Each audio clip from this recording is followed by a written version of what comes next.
उसे जगाया जा सकता है। जो सोने का नाटक कर रहा है, जो जागना ही नहीं चाहता है,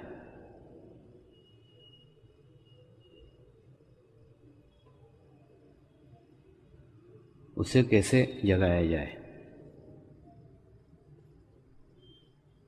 जागना तू भी चाहता है, जागने के लिए ही तेरा जन्म हुआ है।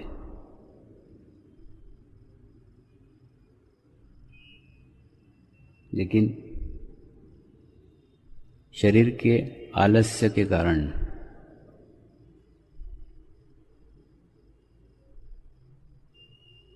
शरीर के दबाव के कारण, शरीर के प्रभाव के कारण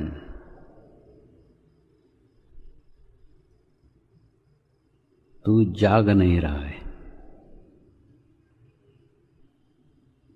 जाग जा लाला, जाग जा। आज सद्गुरु तुझे जगाने तेरे दरवाजे पे आया है। इतना अच्छा अवसर तेरे जीवन में न पहले मिला न बाद में मिलेगा। आज अगर चूक गया तो यह अवसर तेरे जीवन में फिर कभी नहीं आएगा।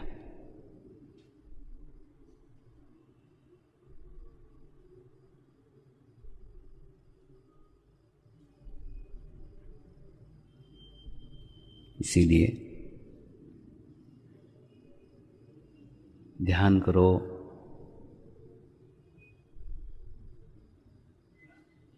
मेडिटेशंस करो, ताकि आपका चित्त भीतर की ओर जा सके।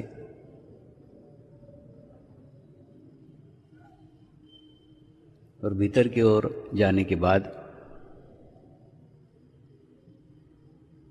जीवन की प्रत्येक समस्या का हल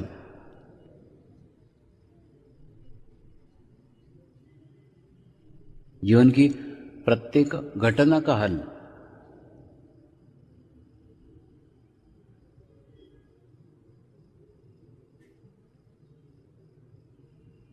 आपको ही आपके जीवन में प्राप्त होगा।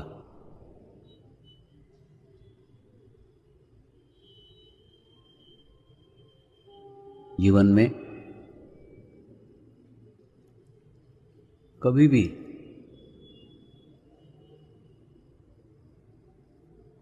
आपके जीवन से घटी घटनाओं के लिए दूसरों को दोष देना छोड़ दो। उसके कारण ऐसा हुआ, उसने मेरा ऐसा किया, उसने मेरा बुरा ऐसा किया।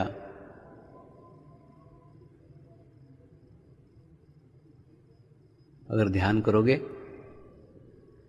मेडिटेशंस करोगे तो अंतर्मुखी हो जाओगे। आपको किसी ने थप्पड़ भी मारा तो आप सोचोगे इतने सारे करोड़ों लोग दुनिया में हैं, इसने थप्पड़ मुझे ही क्यों मारा, मेरे में ही क्या दोष है।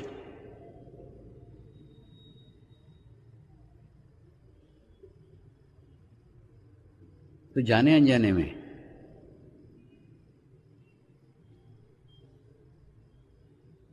आपका चित्त आपके ही दोषों के ऊपर आना शुरू हो जाएगा। ये प्रथम सीढ़ी है, प्रथम पादान है, प्रथम स्टेप है।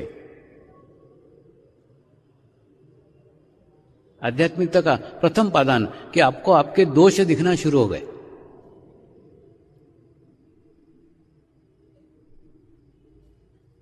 इसलिए दिखना चालू हुए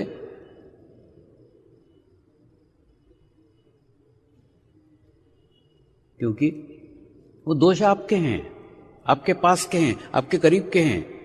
दोष जितने आपके पास में, किसी के पास में नहीं है।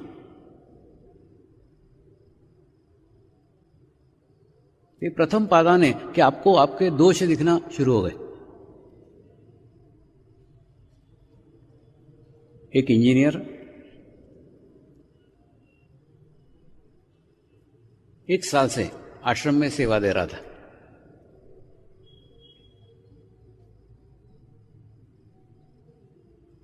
एक साल पूर्ण होने के बाद मैंने उसको कहा, अब तू संतुलित हो गया है, तू बैलेंस हो गया है, अब जाके समाज में कार्य कर।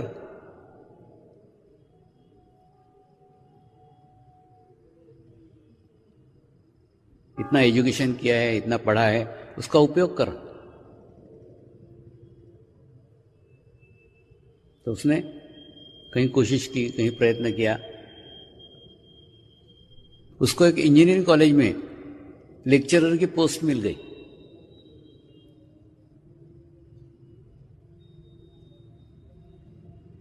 उसके बाद शिक्षक दिवस के ऊपर मेरे को मिलने के लिए आया।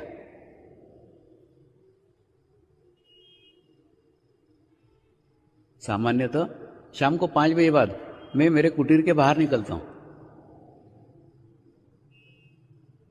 उस दिन पता नहीं क्या हो गया, दोपहर को 3 बजे से बेचैनी लगने लग गई। ऐसा लगा बाहर जाना चाहिए, बाहर जाना चाहिए।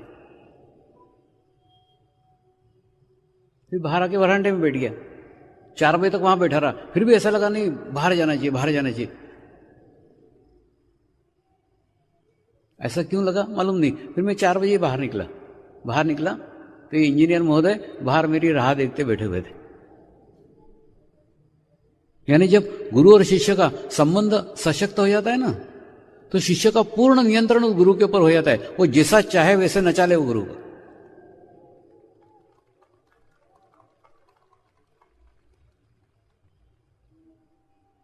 तो मेरा टाइम छोड़ करके, मेरे नियम छोड़कर मैं बराबर 4 बजे बाहर निकला, मिला, बातचीत किया, खुश था, प्रसन्न था।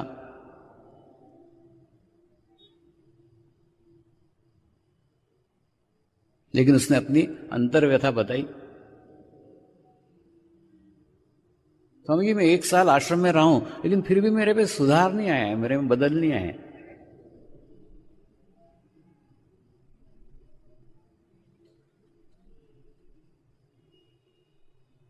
अभी भी सुंदर स्त्रियां दिखी, अच्छी स्त्रियां देखी, मैं आकर्षित हो जाता हूं, उत्तेजित हो जाता हूं। और मैं लेक्चरर हूं, शिक्षक हूं, और अगर विद्यार्थियों की ओर इस दृष्टि से देखो, कितनी बुरी बात है। जानबूझ करके आपके सामने दोष रख रहा हूं और इच्छा कर रहा हूं कि मेरा ये दोष दूर हो जाए।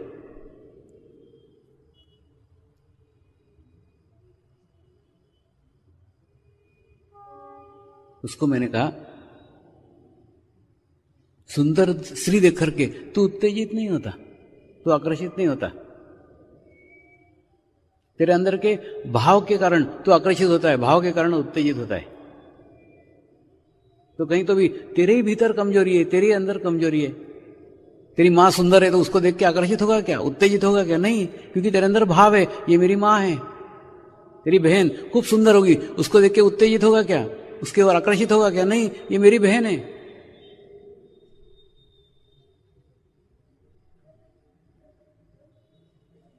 तू तेरे अंदर के भाव को बदल ले, भाव को चेंज कर, अपने भीतर का भाव बदल जाएगा तो बाहर सब कुछ चेंज आ जाएगा, सब कुछ बदल जाएगा। वो दृष्टि बदल दे और निराश मत हो। तुझे आज तेरा दोष समझ में आया है, तेरे को तेरी बुराइयां समझ में आई है, आज एक ना एक दिन सुधरेगी, एक ना एक चेंज आएगा। सबसे पहले आपको आपके दोष दिखना चाहिए। हमको हमारे दोष इसलिए नहीं दिखते क्योंकि वो देखना ही नहीं चाहते हम। उसने मेरा ऐसा किया, अब हम तुरंत उंगली उसकी तरफ उठाते। लेकिन जब एक उंगली किसी के ओर उठा रहो तो बाकी की चारों उंगलियां अपनी ओर है ना।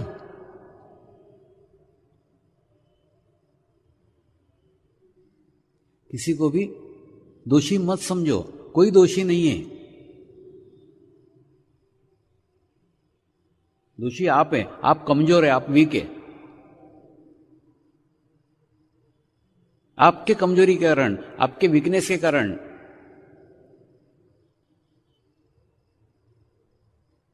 यह घटना घट पाई।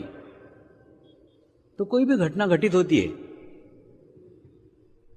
तो उसके लिए किसी को जवाबदार मत समझो, किसी को जिम्मेदार मत समझो, अपने आप को उसके लिए जिम्मेदार समझो। सब समस्याओं का निदान हो जाएगा।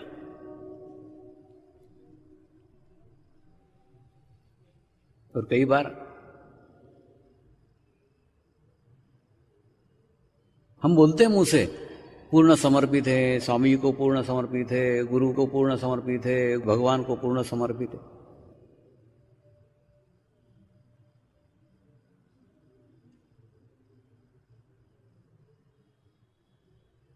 मुंह से बोलते हैं, लेकिन एक्चुअली समर्पित रहते क्या नहीं रहते?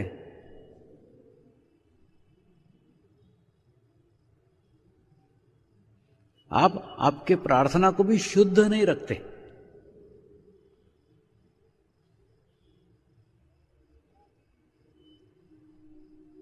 गुरु से जुड़ने का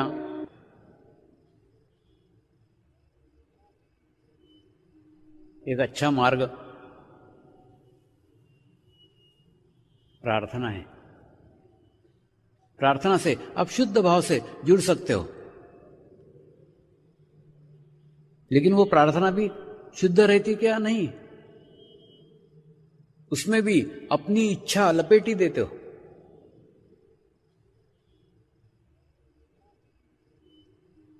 अपनी इच्छा बांध ही देते हो। स्वामी जी ऐसा ही होना चाहिए, मेरे को यही मिलना चाहिए, मेरा ये काम होना ही चाहिए।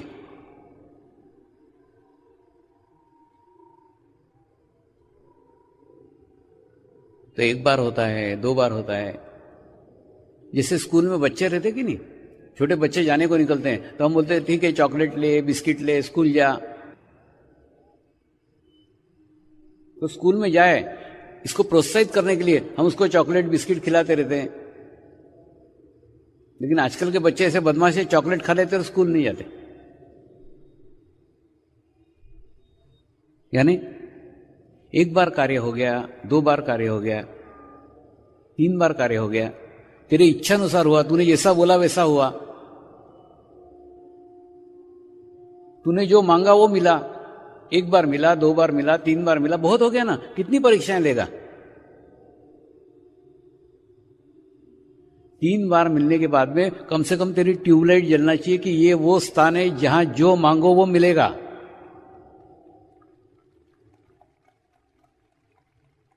तो ऐसी कोई चीज मांग जो मांगने के बाद में कुछ मांगने की आवश्यकता न हो। अरे मैं तो अपने आप को लुटाने के लिए बैठा हूं, तू क्या चीजें मांग रहा है? मेरे को मांग। मेरे को मांगने वाला कोई नहीं मिला। मैं तो चॉकलेट का डब्बा देने को बैठा हूं, पूरा पूरा डब्बा ले जा, घर पे जाके खाते बैठ। एक एक चॉकलेट क्यों मांगते बैठता है?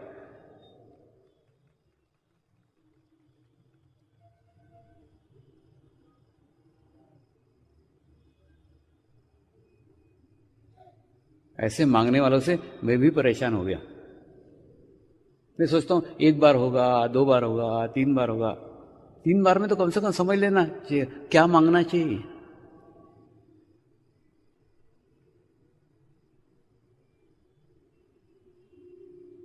जीवन में अपने मांग के लिए पकड़ करके मत बैठो।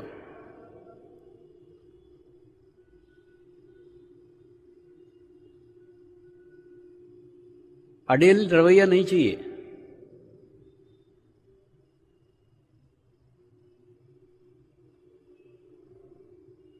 ऐसा ही होना चाहिए, ऐसी बात पकड़ करके मत बैठो।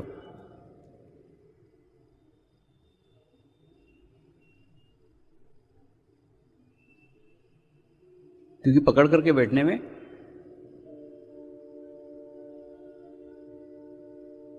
हम दुखी हो सकते हैं।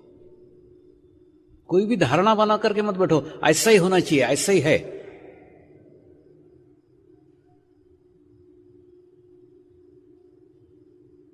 तो वास्तविकता को ग्रहण करने में तकलीफ हो सकती है, परेशानी हो सकती है।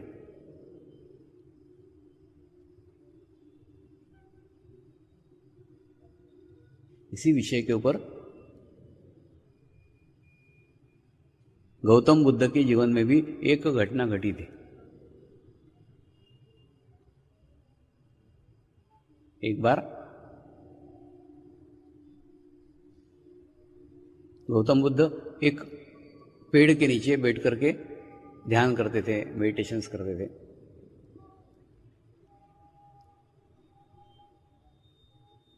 उनके पास में उनकी कुटीर थी। तो सुबह जब ध्यान करते बैठे थे तो उनका शिष्य आनंद वो भी उनके पास बैठा था। सुबह एक व्यक्ति उनको पूछने के लिए आया,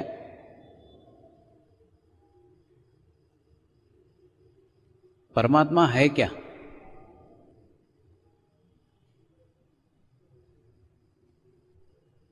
तो उन्होंने कहा नहीं, परमात्मा नहीं है, परमात्मा नाम की कोई चीज ही नहीं, परमात्मा नहीं।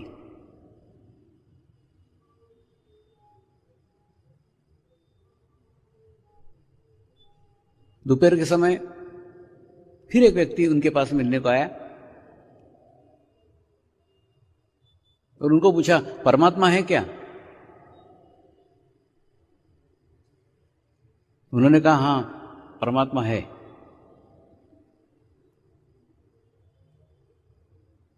और शाम को सूर्यास्त के समय फिर एक व्यक्ति उनको मिलने के लिए आया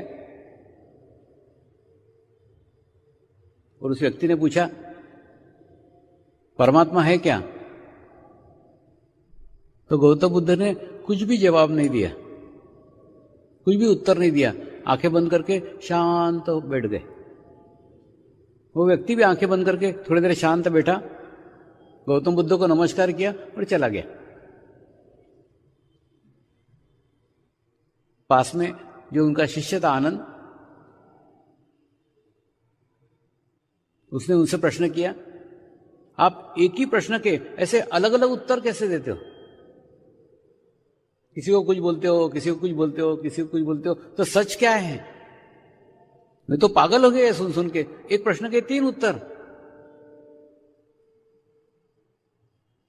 मुझे जिज्ञासा है, मैं जानना चाहता हूं कि ये 3 अलग अलग उत्तर क्यों दिए?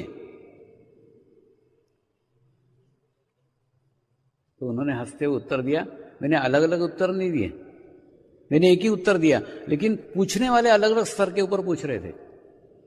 पहला जो व्यक्ति था वो आस्तिक था, उसका भगवान के ऊपर विश्वास था, लेकिन भगवान की अनुभूति नहीं थी, भगवान का कोई अनुभव नहीं था, बिना अनुभूति का विश्वास था। तो उस विश्वास को तोड़ने के लिए मैंने कहा कि भगवान नहीं है, भगवान नाम की कोई चीज इस दुनिया में नहीं है, या क्योंकि भगवान है ऐसा उसको कोई अनुभव ही नहीं था, उसको कोई अनुभूति नहीं थी कि भगवान है। और दूसरा जो व्यक्ति आया था वो नास्तिक था, उसका भगवान के ऊपर कोई विश्वास नहीं था, लेकिन भगवान नहीं है इसका भी उसको कोई अनुभव नहीं था, इसकी भी उसको कोई अनुभूति नहीं थी। बिना अनुभूति के वो कह रहा था कि भगवान नहीं है। इसलिए उसकी उस गलत धारणा को भी तोड़ने के लिए मैंने कहा भगवान है, क्योंकि भगवान नहीं है इसका भी तो प्रूफ तेरे पास कुछ नहीं है। तो मैंने उत्तर दिया भगवान है, तो उसकी भी धारणा को तोड़ा, गलत धारणाओं को तोड़ा है। और तीसरा जो मनुष्य था जो पूछने के लिए आया था, वो जिज्ञासु था। भगवान है, भगवान नहीं है, दोनों ही छोरों पे नहीं था, दोनों ही किनारों पे नहीं था, बीच में था, मध्य में था।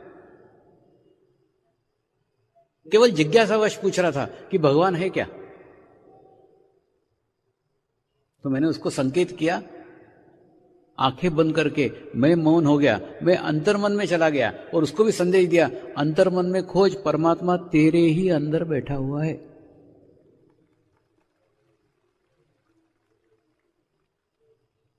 और जैसे उसको इशारा किया उसको अनुभूति हो गई, वो अनुभूति को प्राप्त किया, उसने अनुभव किया कि परमेश्वर मेरे ही अंदर है, मेरे ही अंदर बैठा हुआ है। और वो गौतम बुद्ध को नमस्कार करके चला गया। कहने का अर्थ ये है कि सबसे पहले अनुभूति को प्राप्त करो। भगवान है या नहीं है वो विषय बाद में है, पहले जिज्ञासा लाओ, अनुभूति को प्राप्त करो, फिर अनुभूति के आधार पे आप आपका निर्णय पे पहुंचो है या नहीं है। कोई एक सिरा ऐसे ही पकड़ करके मत बैठो। जैसे कल्पना करो आपने एक सिरा पकड़ा कि मुझे यही कार्य करने का है, मेरे को एक कार्य करना ही है, ऐसा करके ये सिरा पकड़ के बैठे, ये सिरे पे बैठ गए, यही कार्य करने का, ऐसा होना ही चाहिए। करते ना साधक लोग, मेरे पास चिट्ठियां भेजते, स्वामी ये होना ही चाहिए, मेरे को मिलना ही चाहिए।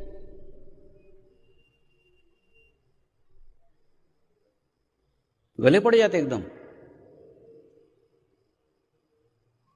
और जब ये कोने पे नहीं मिलता, मन माफिक नहीं होता, फिर ये कोने पे आना पड़ता है। तो बहुत बड़ी यात्रा हो जाती है, इस कोने से इस कोने तक, ये सिरे से इस सिरे तक पहुंचना पड़ता है। ये सिरे पे मिलता है, ये सिरे पे नहीं मिलता है, तो मिलना ही चाहिए। ऐसा करके जब यहां पकड़ करके बैठते हो तो पूरी यात्रा करना पड़ती है यहां से यहां तक।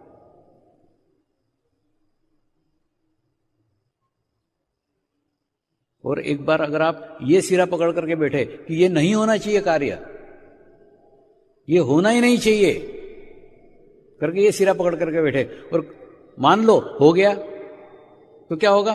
फिर यहां से यहां तक की यात्रा, माने एक सिरे से लेके दूसरे सिरे तक आपको पहुंचना पड़ेगा। और बहुत पीड़ादायक है, बहुत तकलीफदायक है। अपने मन के विरुद्ध में, अपने इच्छाओं के विरुद्ध में, अपने आकांक्षाओं के विरुद्ध में इस कोने से इस कोने तक पहुंचाया जाए, बहुत तकलीफ होती है, बहुत परेशानी होती है, एक एक पल भारी हो जाता है। तो ऐसे परिस्थिति में से क्या मार्ग है? एक ही मार्ग है, आप बीच के मार्ग में रहो, मध्य में रहो। हुआ तो भी ठीक, नहीं हुआ तो भी ठीक।